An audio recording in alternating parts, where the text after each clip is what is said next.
সব বিপদ কিন্তু বিপদ না, সব দুর্ঘটনাও দুর্ঘটনা না। একবার এক নৌকাওয়ালা ঝড়ের মধ্যে পড়ে, তুফানের মধ্যে পড়ে, লণ্ডভণ্ড হয়ে একটা দ্বীপে গিয়ে আশ্রয় নেয়।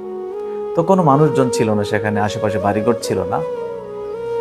তো লোকটি করলো কি, খুব মন খারাপ হয়ে গেল এবং খুব কষ্ট করে একটু আগুন জ্বালালো। আগুন জ্বালিয়ে মাছ ধরতে গেল।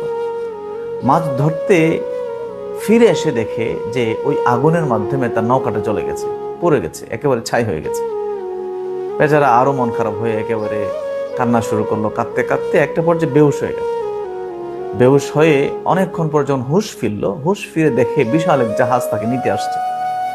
তো সে অবাক হয়ে গেল, জিজ্ঞেস করলো যে কি ব্যাপার, আপনারা আমার খোঁজ পেলেন কিভাবে? তখন জাহাজের লোকজন বলল যে আমরা দূর থেকে দেখলাম কিছু আগুনের ধোঁয়া উপরে উঠতেছে, আমরা ভাবলাম যে এই জনমানবহীন এই দ্বীপের মধ্যে নিশ্চয়ই কোনো মানুষ বিপদে পড়েছে, আমরা তাকে নিতে আসলাম। তো কি বুঝলেন, আসলে ওই যে আগুনে পড়ে যাওয়া নৌকা, এটি আসলে দুর্ঘটনা ছিল না, এটি আল্লাহর পক্ষ থেকে তার জন্য রহমত ছিল, তার জন্য হেফাজত ছিল।